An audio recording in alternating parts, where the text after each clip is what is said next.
Bienvenidos a Neurociencia y Gestión Humana, el podcast del Departamento de Neuropsicología y la coordinación del área industrial del Departamento de Psicología de la Universidad del Valle de Guatemala.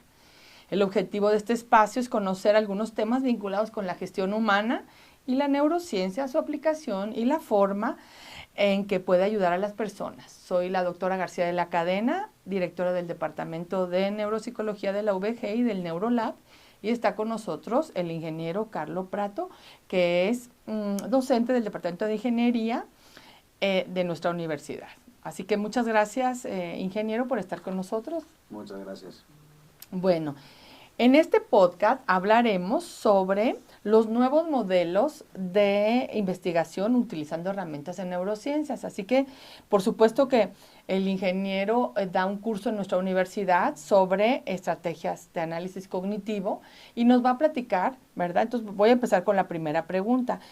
¿Qué herramientas tenemos actualmente para vincular la conducta y la cognición y el cerebro en estas nuevas tecnologías? Sí.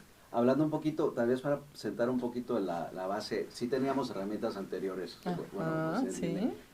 Para investigaciones de mercado se utilizan muchas encuestas, focus groups, entrevistas con consumidores potenciales, y esas herramientas con sus limitantes se utilizaban mucho para tomar decisiones en cuanto a pues, cómo promuevo un cambio, cómo diseño un nuevo producto, cómo facilito la vida del consumidor. A medida que vamos evolucionando en tecnología, pues comenzamos a darnos cuenta que es más interesante capturar el comportamiento real del individuo para poder rediseñar esos productos, rediseñar esos procesos, esos servicios y entregárselos de una forma un poquito más aceptable para el consumidor, porque de repente las encuestas, cuando son muy amplias, no nos dan información suficiente para poder capturar algún cambio o tomar una decisión. Entonces, las herramientas nuevas en investigación de mercados aplicadas en neurociencia, tenemos los aparatos Shimmer, que nos ayudan a ver la respuesta galvanométrica de la piel de la gente para ver cuándo tiene una reacción emocional hacia un impulso. Podemos utilizar aparatos de EEG, en electroencefalogramas, para poder capturar la reacción de las ondas cerebrales y asociarlas a algún tipo de impulso que le estamos presentando. Quizá muchas de las personas que nos están oyendo oye EEG, un Shimmer, tal vez un poco nos explica qué son esos instrumentos para claro el estudio. Sí. Los instrumentos van desde los conectores que se colocan en las manos, en las palmas de las manos de las personas para capturar qué tanto suda o qué tanto pues, está seca la mano, porque ese es un medidor de la respuesta emocional. ¿Sí?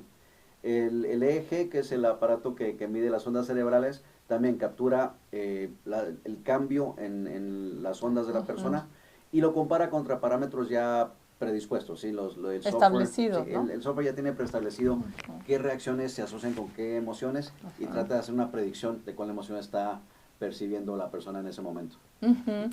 Y quizá vale la pena decir que a lo largo de los años, bueno, en realidad la actividad eléctrica cerebral, primero decir a la gente que nos escucha que el órgano más grande de nuestro cuerpo pues es la piel, entonces el uso de electrodos o sensores o biosensores en la piel es muy importante porque, como usted lo dijo hace un rato, dan información que son información aferente que entra en nuestro cerebro, sensorial que entra en nuestro cerebro, y es registrado no solo en la actividad eléctrica, sino también podemos medir, ¿no?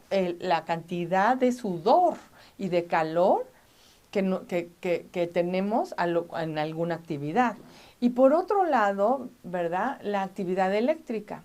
En los últimos años, bueno, el EEG o electroencefalógrafo se ha utilizado para, pues muchos de la gente sabe que se utiliza para medir la actividad eléctrica cerebral, generalmente asociada a patologías, es decir, a epilepsia, para ver cómo está nuestra respuesta cerebral, pero en el área de cognición, de mercadeo, pues se utiliza el EEG como una medida objetiva, ¿verdad?, de ciertas áreas del funcionamiento cerebral, como por ejemplo las áreas prefrontales, ¿verdad?, que nos permiten tomar decisiones, o las áreas dorsolaterales que están vinculadas con esa memoria que utilizamos cuando tenemos que decidir qué comprar o no, o si el precio que vimos en un lado se parece al precio que estamos comparando. Ahí estamos utilizando. Entonces es una forma objetiva, como lo dijo hace un rato, de poder registrar la actividad eléctrica y ponerle, objetivizar esa respuesta. ¿Por qué no nos platica un poco qué es lo que en el curso que usted imparte, cómo integra esa información a los nuevos ingenieros a los que ustedes enseñan? El reto para un ingeniero en cuanto a mercadeo de investigación es muy grande porque tiende a ser muy subjetivo, ¿sí? Claro. Uno lanza encuestas con palabras clave para que trata de crear estadística. La ventaja que tienen los aparatos es que traen la estadística por naturaleza, nos traen una serie de datos que tenemos que ser capaces de interpretar. Pero viene la contraparte. El ingeniero es muy bueno para interpretar la data, pero no para asociarla con reacciones humanas. Entonces, el juego viene a ser ese justamente. Partimos de un modelo tradicional de encuestas donde entrevisto, capturo palabras clave, capturo reacciones y bueno, trato de convertirlo en data.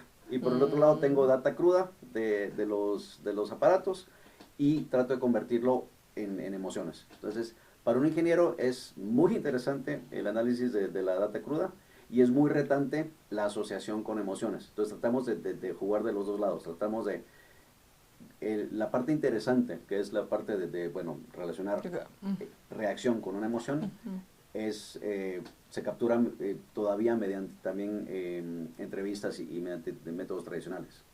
La parte cruda, que es la data, la experiencia real de la persona, todavía tiene limitantes en cuanto a saber si una emoción es alegría, es tristeza, porque igual la mano puede sudar igual que si estoy percibiendo algo positivo o algo negativo. Entonces, el reto está ahí, está en analizar la data, para lo cual es un ingeniero es muy hábil, esa es su capacidad, pero asociarla mucho a la parte humana, a la parte ya de sentimientos, que es donde tenemos nosotros el gap que llenar. Claro.